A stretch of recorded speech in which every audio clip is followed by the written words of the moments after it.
Agora vamos para essa outra questão aqui, olha só. 2010, Enem 2010, olha a questão, vamos ler a questão, depois vamos para as alternativas. Após estudar na Europa, Malfatti retornou ao Brasil com uma amostra que abalou a cultura nacional do início do século XX, turma. Elogiada por seus mestres na Europa, Anitta se considerava pronta para mostrar seu trabalho no Brasil, mas enfrentou duras críticas de quem? De Monteiro Lobato. Com a intenção de criar uma arte que valorizasse a cultura brasileira, Anitta Malfatti e outros modernistas. Então, gente, vamos lá para a questão, tá? A gente viu, aliás, acabamos de ler a questão, vamos por partes, tá?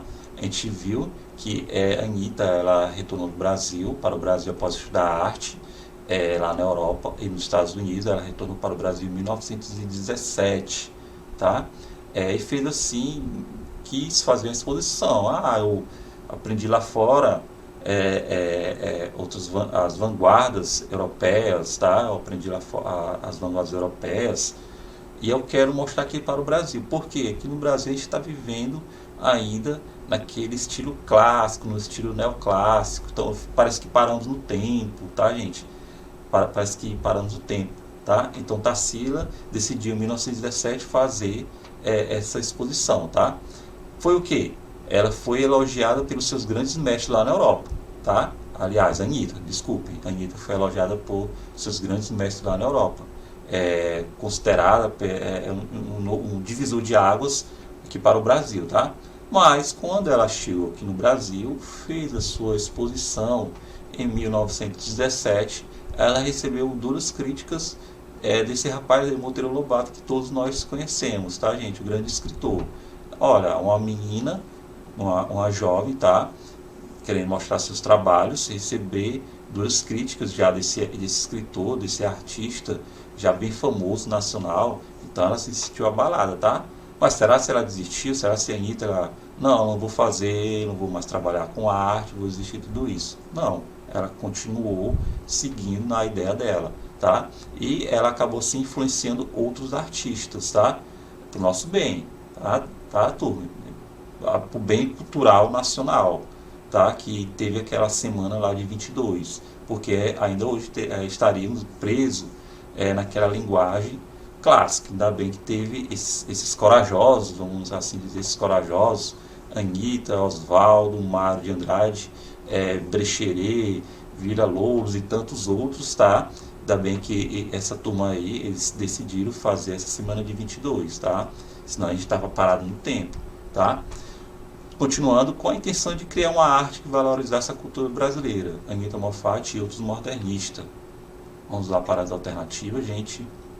A alternativa A diz o seguinte: buscaram libertar a arte brasileira das normas acadêmicas europeias, valorizando cores, originalidade e os temas nacionais. Olha só, gente, essa alternativa aqui, a alternativa A já está dando ali um deslumbre, está dando uma ideia boa, tá? Mas vamos ver as outras, vamos ver as outras alternativas. A alternativa B, defender a liberdade limitada de uso da cor, até então utilizada de forma irrestrita, afetando a criação artística nacional. Será se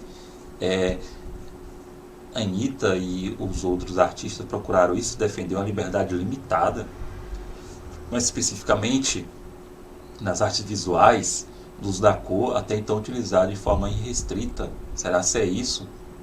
Claro que não, gente. Já as vanguardas europeias, a arte moderna, ela buscou isso, tá?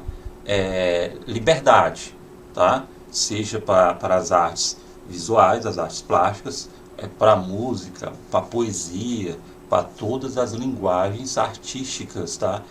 Os artistas daquela semana, eles buscaram essa liberdade, certo? Então, a alternativa B, a gente pode descartar aí que não é correta. Eu vou continuar apostando na A. Vamos lá, mas vamos ver as outras. Vamos lá. A alternativa C diz o seguinte, galerinha. Representavam a ideia de que a arte deveria copiar copiar fielmente a natureza, tendo como finalidade a prática educativa, essa aí, turma, olha só, eu não apostaria não. Essa alternativa C. Representavam a ideia de que a arte deveria copiar. Será se a arte moderna, eles procuraram assim colocar aquele modelo, tá? Colocava ali o modelo, aquela pessoa que eu vou retratar, eu vou copiar de forma fiel. Será se a arte moderna procurou isso? Claro que não, tá? Eles procuraram libertar visualmente, tá? Na área da literatura, da poesia e na música também se procuraram essa liberdade, certo? Então, eu descarto também a alternativa C. Representavam a ideia de que a arte deveria copiar fielmente a natureza. Não. Tendo como finalidade a prática educativa. Isso aí já lembra o ensino tradicional, tá, gente? Que vigorava até então lá no começo do século passado no Brasil, tá? Eles usavam técnicas, já estou falando já nas artes, tá? Eles procuravam esse ensino, tá? De copiar, tá? O ensino já técnico, com a finalidade da prática educativa. Então, a alternativa C a gente já descarta ela, tá? Porque a arte moderna, eles não procuram copiar fielmente a natureza, não.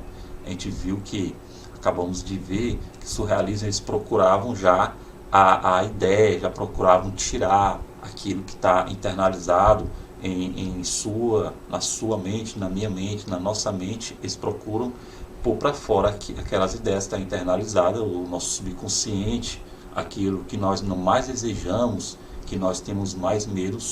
Já estou falando do surrealismo, eles procuram colocar isso graficamente, visualmente em telas, ou escrever, ou por meio de filmes, como citei anteriormente sobre o filme A Origem, que é bem característico do surrealismo, tá? Então, gente, a alternativa C a gente já pode descartar, certo? Alternativa D, vamos lá. Mantiveram de forma fiel a realidade nas figuras retratadas. Isso aqui tá estranho, gente. Essa daqui a gente já, quando vê uma questãozinha dessa aqui no Enem, a gente já fica assim, pensando, mantiveram de forma fiel a realidade nas figuras retratadas. Estão falando já de modernismo. Quando a gente está falando de modernismo, eles não querem manter a realidade, eles não querem copiar algo, eles querem inovar. Mantiveram de forma fiel a realidade nas figuras retratadas, defendendo a liberdade artística ligada à tradição acadêmica. Claro que não, tá, gente? Como eu falei para vocês há pouco, falou de modernismo, certo? Eles já querem uma liberdade, eles não querem copiar ou retratar algo de forma fiel. Não, tá? Eles procuram uma liberdade, defendendo, continuando a questão aqui, tá? Alternativa, aliás, gente. Defendendo a liberdade artística ligada à tradição acadêmica. Não, eles não procuraram aquela tradição acadêmica, aquele estilo acadêmico, aquele estilo clássico, tá? Do artista, do mestre, aluno, e colocar ali um objeto para ser retratado de forma acadêmica, com os estudos, com os esboços. Não, eles pintavam, os artistas modernistas, eles pintam de forma livre, tá? De forma livre. Então, vamos descartar a alternativa B. E a alternativa E, buscaram liberdade na composição de suas figuras, respeitando os limites de temas abordados. Mais uma questãozinha aqui que você já pode descartar. Ó. Buscar a liberdade na composição de figuras, respeitando os limites. Até aqui a vírgula, tá beleza. Ó. Buscaram a liberdade na composição de suas figuras, beleza. Respeitando os limites de temas abordados. Não, gente. A partir da vírgula em diante, diz aí, respeitando os limites de temas abordados. Não. Os artistas modernistas eles não respeitam, por assim dizer, tá? Eles não têm assim limites dos temas, tá? Eles procuram todos os temas para assim trabalhar. Eles não ficam presos a determinado tema. Vamos pintar somente natureza morta, por exemplo. Não. Eles procuram uma liberdade, tá, turma? Então, marcando aqui a alternativa que é a alternativa correta. Eles buscaram libertar a arte brasileira das normas acadêmicas europeias, valorizando as cores, a originalidade e os temas nacionais. Tá, gente? Então, os artistas modernistas, que no Brasil, a gente fala assim do Brasil, eles pegaram, tá? Eles pegaram, por assim dizer,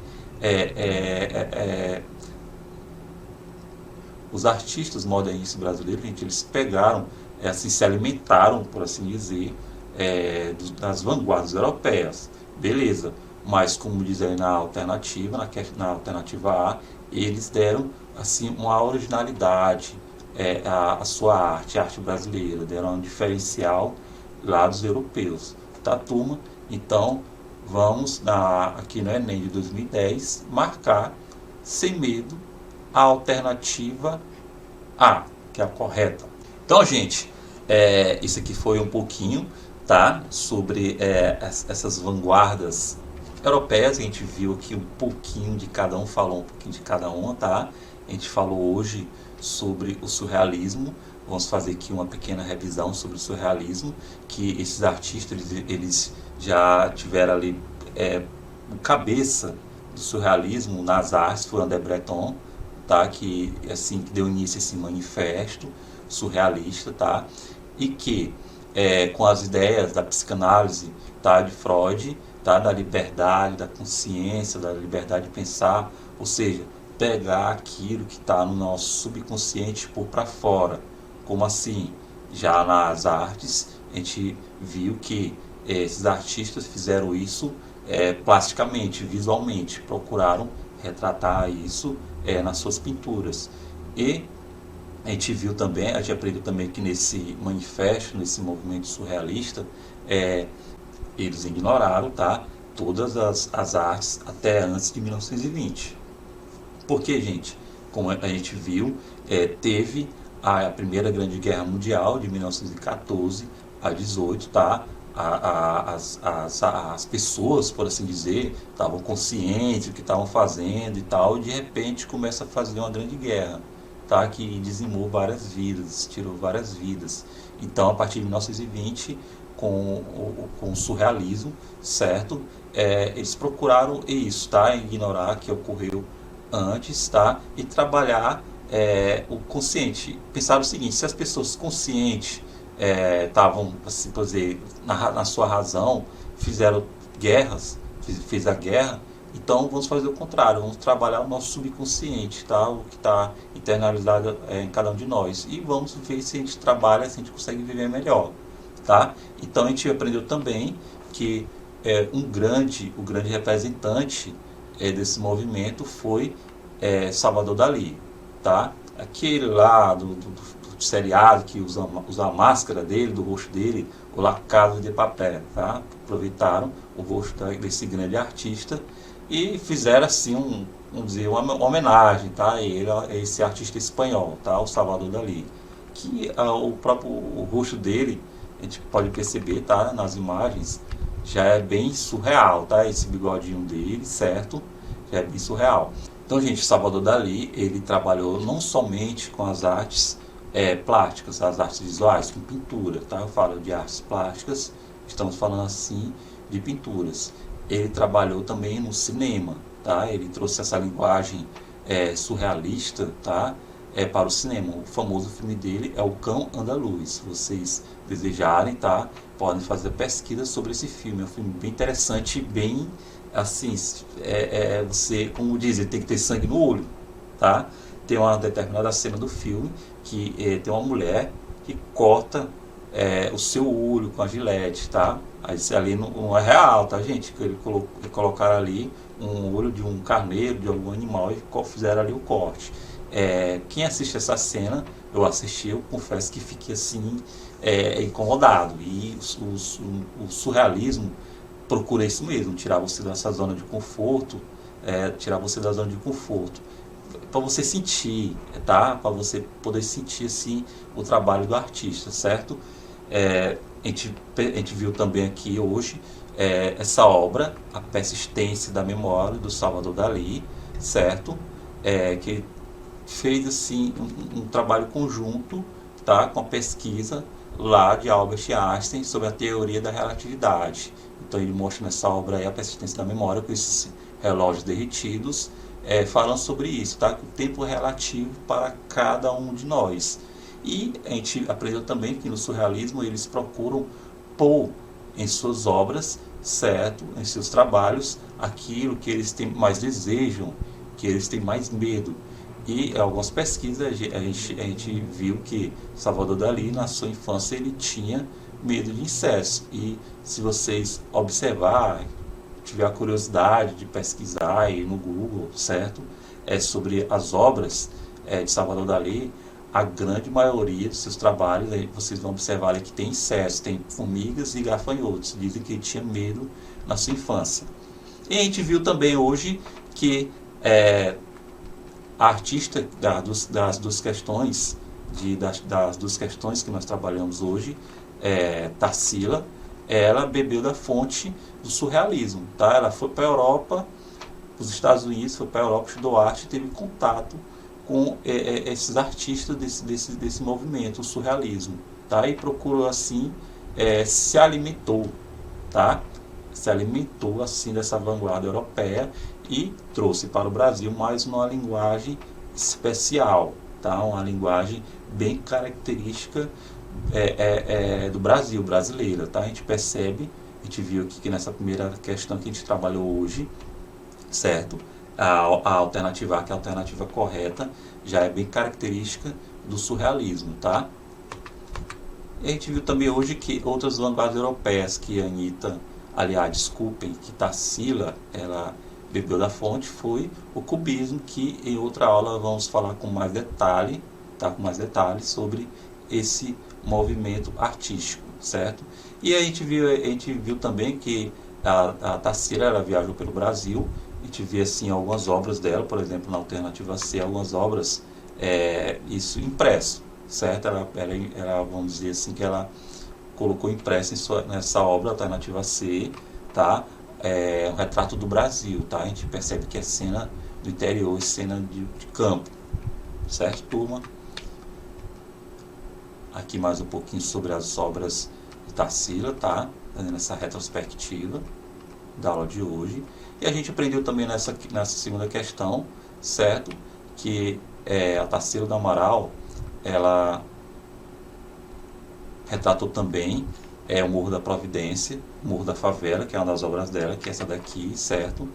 É o Morro da Favela, que é essa obra que tem característica do cubismo.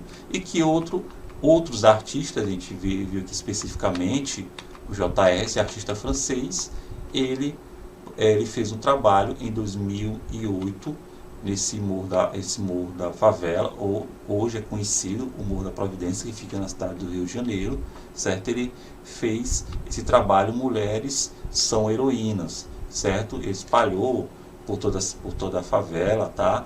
Por todo o morro, imagens de mulheres daquela localidade, tá? Chamando a atenção para que o povo valorize, tá? As mulheres que moram naquela região, que trabalham fora de casa, chegam em casa, ainda vai cuidar da família. Então ele fez um trabalho bonito no Morro da Providência, certo? Gostaria muito de ter visto, presenciado esse trabalho, turma. Deve ser muito bonito. Hoje, infelizmente, pode ver somente pela internet esses trabalhos desses artistas, tá? Mas a obra de Tarsila você pode ir no museu e presenciá-la, certo? E a última questão que nós trabalhamos hoje, falando sobre a Anitta, relembrando, tá? A gente relembrou alguns pontos, tá? Das vanguardas europeias, só relembrando que a arte moderna, eles procuram liberdade, tá? A gente viu aqui algumas alternativas que falam sobre limite. Falou de limite, não é da arte moderna nem da arte contemporânea. Eles procuram a liberdade de expressão, certo? Que seja por meio gráfico, pinturas, a gente viu que no surrealismo eles procuram pôr a ideia que está no subconsciente nas obras. A gente viu aqui nessa questão, nessa terceira questão que nós trabalhamos hoje, do Enem de 2010, a questão alternativa correta, a alternativa A, tá? Que os artistas modernistas buscaram libertar a arte brasileira das normas acadêmicas europeias. Que normas acadêmicos europeus eram essa, era a arte neoclássica, que estava vigorando aqui no Brasil até o século XIX e início do século XX, tá? E início do século XX, em 1922, teve essa semana que mudou toda essa ideia de arte acadêmica aqui no Brasil. Então a gente aprendeu aqui que eles buscaram, fizeram isso e conseguiram, tá? Bem, turma, essas aqui foram as nossas questões para hoje, tá?